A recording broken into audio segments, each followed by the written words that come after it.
March 18th, Mike Tyson, Razor Ruddock. Razor Ruddock dies.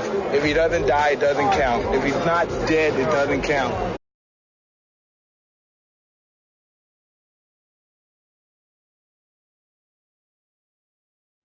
What's up, people, and thank you for tuning in once again. Much appreciated. Remember, hit that subscribe button if you've not subscribed before. For all the guys that are following me because of Box Talk, thank you so much.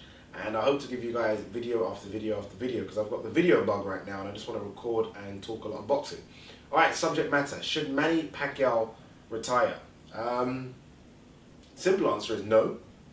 I don't think so. And we'll go into why he should retire. If he does, and there has been rumours that he will, I don't know where they've come from, but if he does, wow, what a career, right? What a career. It's weird because all the things that Floyd Mayweather gets backlash for, you can't accuse that of Manny Pacquiao in terms of not taking the fights when he should have, in terms of maybe ducking potential fighters. I mean, I feel like I look at Manny Pacquiao's career and it's almost been like 3 or 4 different careers. You kind of get the one with the Marquez, Barrera, and Morales, and that was one career. Then you kind of get the Ricky Hatton, Cotto, Margarito, De La Hoya, that was another career. And then you've almost got Timothy Bradley and the fights he's had since then. Mayweather, it's another career. It's almost like 3 different careers. So look, it's been an amazing career, but I think we still have 3, maybe 4. If they can get him out once every 4 or 5 months, maybe 4 fights for Manny Pacquiao, we wouldn't even be having this conversation if the right decision was read out. Would we? I'm not sure. He took a good few punches from Jeff Horn, let's not forget that. But would we be having that conversation? Would it even be in the air? I don't think so. Manny Pacquiao got robbed on the weekend, and I think we should remember that. He got robbed. It was a decision. I gave Jeff Horn 3 or 4 rounds maybe, and that was it. I done a video about Andy Joshua fighting in Nigeria. You guys should check that video out. And I said that boxing needs to become global, right? We need to see boxers all over the world fight. Everyone needs to get a chance to see these amazing superstars. Boxers ain't gonna do it if they get a decision like that. This is the reason like all the big superstars like to fight at home. The reason being is what we saw on Saturday night. Some people just don't think they're gonna get the fair shake when they fight away. And it's a shame for boxing that people think that way, but it does happen. It's fair, it's true. It's true. Some people notoriously don't like to fight in Germany, some people don't like to fight in the UK. It happens. And I think Saturday night showed kind of why. People don't like that kind of hometown decision. We just don't like doing it. It's a shame, but I think that puts a dent in some of the bigger names maybe wanting to fight in places that are not, if you like, boxing places, such as Australia. It isn't. I know they've got Danny Green and a few others, but it's not really a boxing city, is it? And after Saturdays, I don't think it will be. Anyway, I'm rumbling on a bit. Many boxing experts, and I am one of them, really, an expert. I am one of those that believe that Manny Pacquiao, prior to that fight, was the best welterweight in the world. I still haven't beaten Spence, Brook, Garcia, Thurman, Porter, Bradley, which is already just recently done. I haven't beaten all of these fighters. So I still had him as number 1. After that performance, it's tough. Was he undercooked? Was he underprepared? Freddie Roach said he was for Horn. It kind of clearly showed. I thought he was getting caught with punches that you don't normally see Pacquiao get caught with. He's 38 right now, so obviously age kind of, I guess age is an indication, right?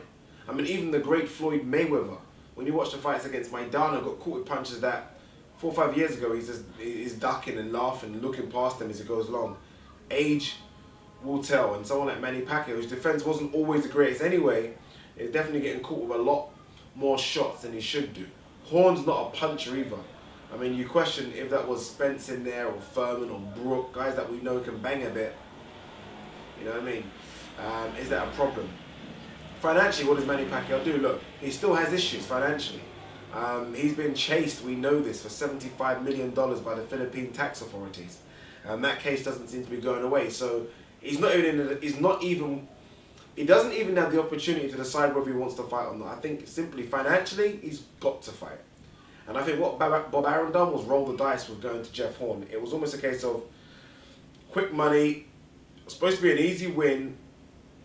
You turn around and you have a fight in a few months against a big name in America. That's not going to happen right now.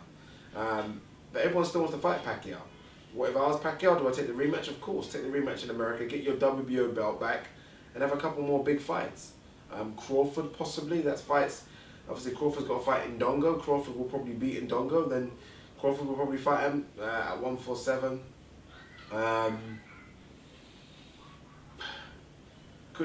Could Eddie Hearn maybe persuade Pacquiao to travel to the UK for a Brook fight? Could he? I don't know. Eddie Hearn does seem to have got the money right now, and Pacquiao is chasing money. Could he? It's an option. But there are still big options out there for Pacquiao, so I do think he should fight. I'm not one for fighters carrying on past their sell-by dates. And the thing about Pacquiao, yes, he's past his sell-by date, but his sell-by date was, I mean, him at his peak was one of the best fighters we've ever seen. So I think him slipping a bit almost puts him at a level to what we've got now. Honestly, it sounds stupid, but that's how good and high he was. So I don't think Pacquiao should retire. I don't think he's in the James Toney leagues right now in the Roy Jones Jr.'s and the Bernard Hopkins. I just think that Pacquiao needs to... I think Freddie Roach needs assistance as a coach. I don't know if Freddie Roach is still considered a top trainer, and I think that someone needs to come in that camp that can assist. I think he does need to do that, because it just seems to be like Pacquiao, once he couldn't get Horn out there, just seemed to run out of ideas a little bit. Let's be honest, he seemed to swarm, and that swarming effect years ago when the power was there was effective. Now when the power really isn't there, you just get caught with far too many shots, and at 38 you can't be getting caught with the shots that he got caught with. But I think there's still, like I said, 2 or 3 fights of Pacquiao left in his career. He needs the money, and he's still a name. Everyone still calls him out. A lot of the 147 guys still call him out. So look, a lot left for Pacquiao, but what do you guys think? Should Pacquiao retire? If not, should he take the rematch of Horn? Or should he maybe look at the likes of Spence and Furman and Garcia and Brook and Porter? Is that possible? We know obviously the issues that Bob Harron has with Al Heyman fighters. I don't know. But leave your comments below. Remember, hit the subscribe button. Remember, you can also follow me on Twitter. It's underneath right now. And thanks for tuning in once again, guys. Peace.